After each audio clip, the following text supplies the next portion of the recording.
독일에 수출된 농심 해물탕면에서 기준치 148배의 1급 발암물질이 검출돼 리콜 판정을 받아 국제적 망신살을 뻗쳤던 농심이 이번에는 이탈리아 매장을 철수하는 수모를 겪었습니다. 이탈리아 언론 매체 체쿠치노는 식품 당국이 농심 김치 신라면에서 화학물질 초과 검출로 회수 조치와 에스닐 슈퍼마켓 진열대에서 김치 신라면을 철수했다고 보도했는데요. 이탈리아 당국은 김치 신라면의 법적 한계를 넘어선 이클로로에탄올로 인해 라면 국물이 신체에 위험할 수 있다고 경고했습니다. 제품이 판매되는 곳을 알리고 소비자들에게 만약 김치 신라면이 집에 있는 경우 영수증이 없어도 가까운 매장에서 환불받으라는 공지를 내렸습니다. 이미 섭취한 경우 과도한 질병이 의심되면 의사나 응급의료 서비스에 연락하라고 안내했죠. 이 클로로에탄올은 상온에서 쉽게 증발하고 증기에 독성이 강해 흡입하거나 피부로 흡수되면 구토, 구역, 위장관 출혈 등의 호흡 부정과 대사산증 그리고 위장관 독성으로 인해 사망할 수 있다고 하는데요. 농심은 2021년 8월 발표된 발암물질 검출 사건 당시 회수되지 않은 일부 물량이라고 해명했는데요. 8월에 논란을 빚었던 라면은 해물탕면이고 이번에 발암물질이 검출된 건 김치 신라면이죠. 유럽연합은 2021년 8월 독일로 수출하는 라면 농심 해물탕면과 팔도 라볶이 미주용에 유해물질이 검출됐다고 국내에 알려왔습니다. 그래서 식약처가 현장 조사를 하고 있었는데 2021년 11월 라면을 실은 컨테이너선이 유럽으로 향하고 있었죠. 이 이유는 2021년 12월 6일 라면 수입품에 대한 에틸렌 옥사이드 함량에 관한 증명서를 첨부하도록 관련 국가들에게 통보했죠. 하지만 이미 출발해버린 컨테이너에 검사 서류를 구비하지 못해 하적이 늦어지는 수모를 겪고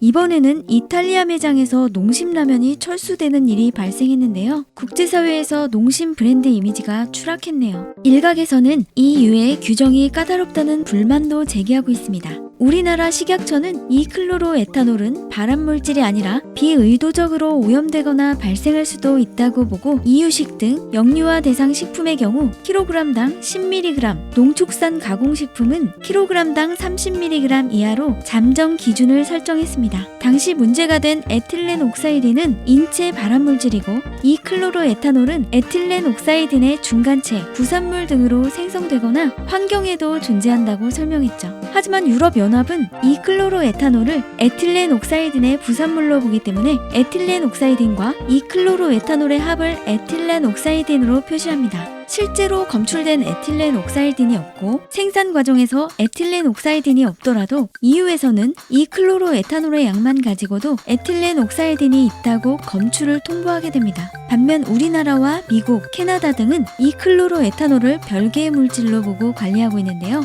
식약처는 이 클로로에탄올이 하루에 0.824mg 이하로 노출되면 인체에 문제가 없다고 평가하고 있습니다. 당시 이 클로로에탄올이 검출된 농심과 팔도라면 2종에서 검출된 양은 20kg의 어린이의 경우 기준치의 0.8% 수준, 전 연령 평균인 63.09kg의 경우에는 기준치의 0.3% 수준의 이 클로로에탄올이 검출돼 위해 우려는 없다는 게 우리나라 식약처의 입장입니다. 우리나라에서 검출 안 되는 물질이 유럽에서 검출되는 경우가 발생하고 있는데요. 업계 관계자들은 위해성 여부를 떠나 EU에 판매하려면 EU의 평가에 맞게 생산해야 하기 때문에 농심은 해당 조치를 받아들일 수밖에 없다고 설명했습니다. 구독, 좋아요, 알림 설정해주세요.